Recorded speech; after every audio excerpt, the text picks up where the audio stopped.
A new Bendy game was accidentally leaked by TheMeatly. Today, the JoeyDrewStudios YouTube channel uploaded a video titled Concept, Bendy and the Silent City 01, then quickly deleted the video moments later. However, archived versions of it can still be found on YouTube, revealing a brand new, never-seen-before Bendy and the Ink Machine game featuring a very different style and gameplay from what we are used to with the Bendy series. This video starts with your character in a hallway. There's steampunk-style machinery lining the walls, right off the bat giving this game a more playful style than the other two Bendy games, with a black and white color palette. At the end of this hallway, a sign reads Toon Saloon, and after entering the adjacent room through a pair of double doors into some sort of bar, our character, who is holding a gun, then fires off a few shots into bottles sitting on the bar and walks into the room. A few things immediately stick out in this room, like the bloodstains dripping down the walls, seemingly in place of ink, and the usual Bendy scribblings, this one reading, "Screw your stains," and a sign reading "Booze" on the other side of the room. Next hallway our character comes into has an ink puddle, and a gold drawing of a bomb. Now here's where we get to see a very interesting game mechanic. The bomb drawing written on the wall is put into this notebook, which seems to be a major mechanic in this game, judging by the fact that it's one of 3 visible components of the UI on the screen,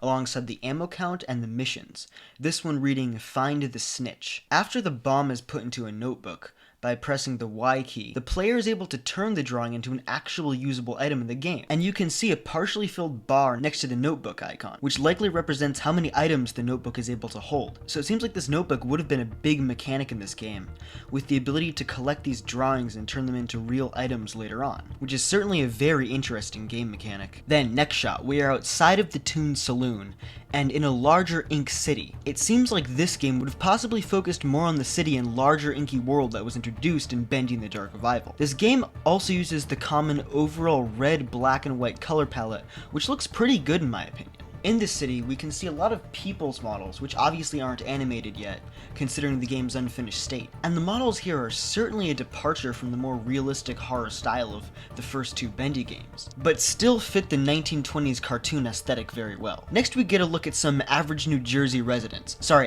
enemies for the game, who look like your standard old-fashioned gang members holding guns with suspenders and slick-back hair. And here we get to see some of their animations, with them running, shooting, and punching. After that we get to see models for a bunch of other enemy types, which also seem to include mostly variants on the gangster theme. Next we get to see probably one of the coolest features in this would-be game, which is the semi-realistic gore physics.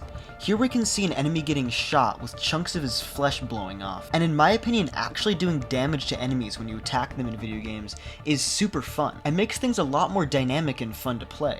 So if this game had come to fruition, I think having combat like this would have been a huge plus. What was shown off here isn't pure procedural gore physics, to be fair, as it's just chunks of the model that can come off, but something like this does normally make combat way more satisfying. Then we finally get a title, Bendy and the Silent City. So despite the massive artistic differences and lack of any main Bendy characters, it looks like this game is certainly going to be another one set in the Bendy universe, likely a spin-off, and not just something done in a similar style. So then this all begs the question, why was this video deleted?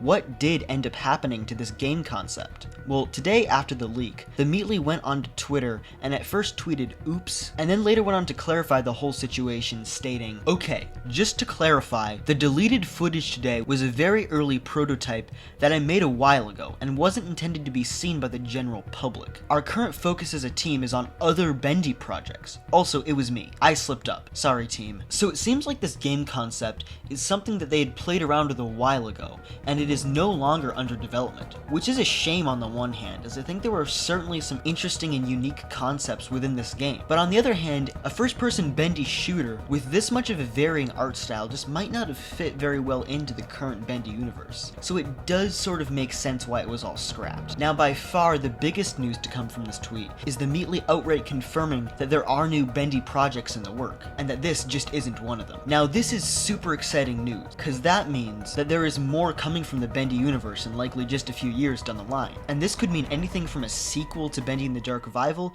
to, more likely, some sort of spin-off like what we saw here. And whenever an announcement on the state of one of those projects is made, I will be sure to keep you guys updated. So yeah, this whole thing just came out of nowhere. I was really not expecting to be making another Bendy video anytime soon. But I certainly am happy about this news, that we are getting another Bendy game someday. But that's pretty much all for this video. So why don't you go ahead and like and comment and subscribe and you know the drill, do all the other stuff that I just pretend not to care about, and goodbye.